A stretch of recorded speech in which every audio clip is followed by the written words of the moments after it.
Olá, conversaremos agora sobre conflitos e soluções mitigadoras por meio do que chamamos de governança ou governança corporativa.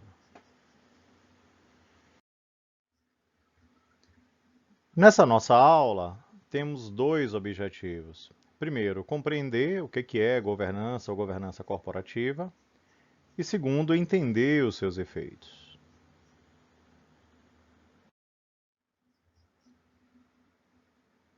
De aulas anteriores, nós vimos que, à medida que eu tenho uma percepção da maior existência de conflitos numa organização, esses conflitos trazem consequências sobre seu desempenho e sobre seu valor. Então, a existência de maior conflito provoca perda de desempenho e perda de valor. Naturalmente, se eu começo a pensar a possibilidade de implementar soluções mitigadoras de conflitos, eu teria então a perspectiva de ter uma reversão e um aumento no desempenho e no valor. Uma dessas soluções mitigadoras poderia ser apresentada por meio desse conjunto de atividades, atitudes e práticas que convencionamos chamar de governança corporativa. Essa governança corporativa estabelece que uma organização, além de cumprir obrigatoriamente com tudo que está estabelecido em leis e normas em relação aos seus procedimentos, voluntariamente ela se disporia a executar uma série de atitudes complementares, mitigadoras de conflitos, e esse conjunto de atitudes é o que chamamos de governança ou governança corporativa.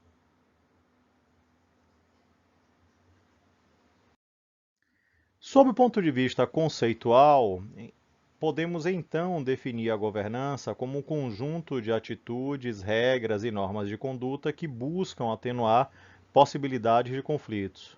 Ou, em outra definição, os arranjos institucionais que regem os diferentes grupos interessados na empresa.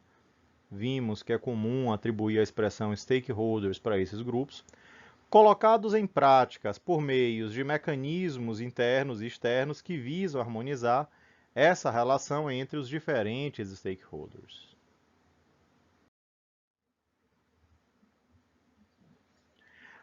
Os princípios da governança estariam estabelecidos em 4 pilares. O primeiro pilar de fairness, justiça e equidade para os acionistas minoritários, no caso de expropriação ou outras transgressões por parte de majoritários ou administradores.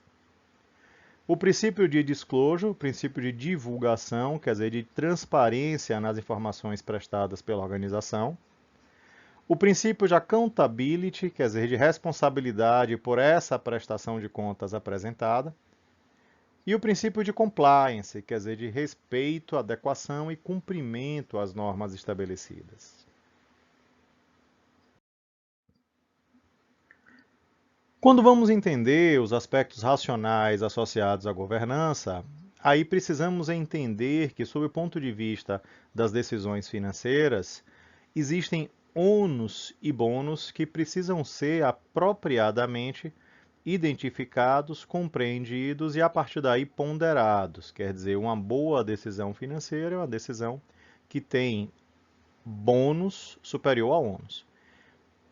Em relação a ônus associados à governança, aí podemos ter preocupações relacionadas a gastos maiores.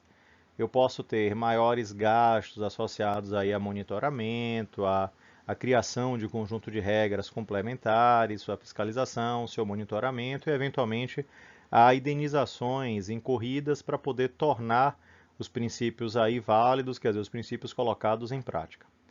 Mas, sob o ponto de vista dos bônus, aí eu posso falar nos aspectos capturados, associados aí a uma melhor imagem, quer dizer, uma empresa com menor conflito, ela transmite uma melhor imagem.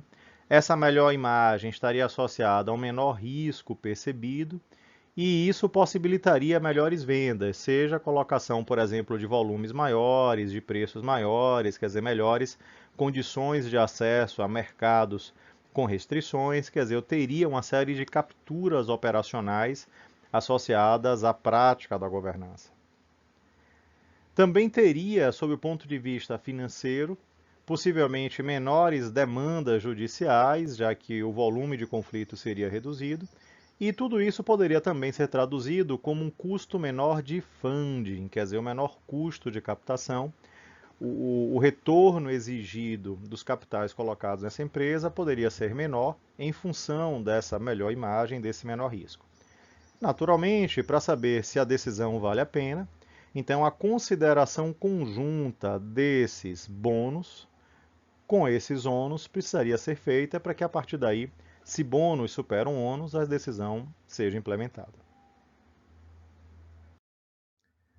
Com isso, esperamos então ter alcançado os objetivos propostos dessa nossa conversa, que aí envolviam compreender a governança corporativa e entender os seus efeitos a partir dessa visão racional.